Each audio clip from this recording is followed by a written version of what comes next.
अगर हम royal Enfield classic की बात करते हैं तो ये आपका आ जाता है 349.34 सीसी का इंजन, जो कि बहुत ही पावरफुल है। और इसका जो हॉर्स पावर है ये आपका आता है 25 to 1 का हॉर्स पावर आ जाता है। अगर हम टॉर्क की बात करते हैं तो ये आपका आ जाता है 25 Nm का टॉर्क प्रोड्यूस करता है और माइलेज आपका देगा 41.55 किलोमीटर पर लीटर का देता है। और अगर इसकी वेट की बात की जाए तो ये आपका आ जाएगा 195 kg का वेट आ जाता है। और इसमें जो है डबल डिस्क, दोनों साइड में डबल डिस्क ब्रेक्स है। तो अगर हम रॉयल एनफील्ड क्लासिक 350 के स्पेसिफिकेशन के बारे में बात करते हैं तो इसमें आपको आ जाता है 349.34 सीसी का इंजन आ जाता है, जो कि बहुत ही पावरफुल है। और इसमें जो है एयर कूल्ड इंजन के साथ ही आता है, लिक्विड कूलिंग नहीं होता है, इसमें एयर कूलिंग ही होता है।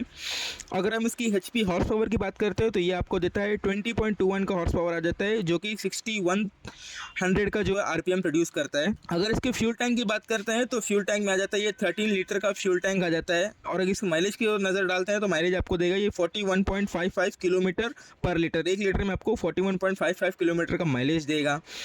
और इसी तरह तो अगर हम इसके इंजन और ट्रांसमिशन के ऊपर नज़र डालते हैं तो ये आपका आ जाता है 4 स्ट्रोक इंजन के साथ आ जाता है। और इसमें एयर कूलिंग इंजन आ जाता है, स्पार्क इग्निशन है और सिंगल सिलेंडर है, जो कि काफ़ी बढ़िया है। अगर हम इसकी डायमेंशन और कैपेसिटी की बात करते हैं तो इसका विड्थ आपको आ जाएगा 785 mm का विड्थ आ जाएगा। लेंथ आपको आ जाएगा 2145 mm का लेंथ आ जाएगा। और अगर हम इसकी हाइट की बात करते हैं तो ये 1090 mm का हाइट आ जाता है। अगर हम इसके माइलेज और परफॉर्मेंस के ऊपर एक बर्ड व्यू डालते हैं तो आपको अगर ये सिटी राइड करते हो तो सिटी राइड में आपको आ जाएगा ये 41.55 किलोमीटर पर लीटर का आ जाएगा, अगर आप सिटी राइड करते हो। उसी तरह अगर आप हाईवे राइडिंग के दीवानी हो, अगर आपको हाईवे राइडिंग ज़्यादा करना होता तो हाईवे राइडिंग में आपको आ जाएगा 37.77 किलोमीटर पर लीटर का आ जाता है हाईवे राइडिंग पे।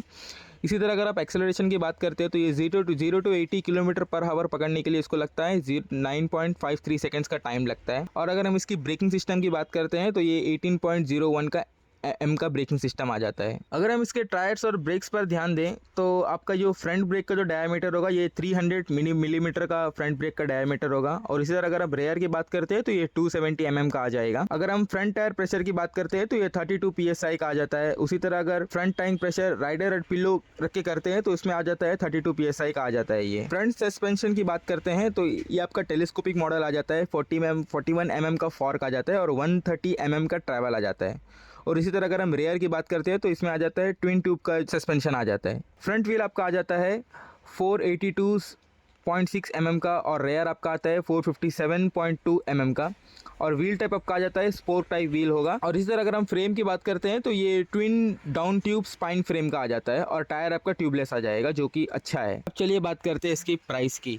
प्राइस आपका आ जाता है 1.93 लाख से लेके 2.25 लाख के बीच आ जाता है। एक्स शोरूम प्राइस है ये दिल्ली का।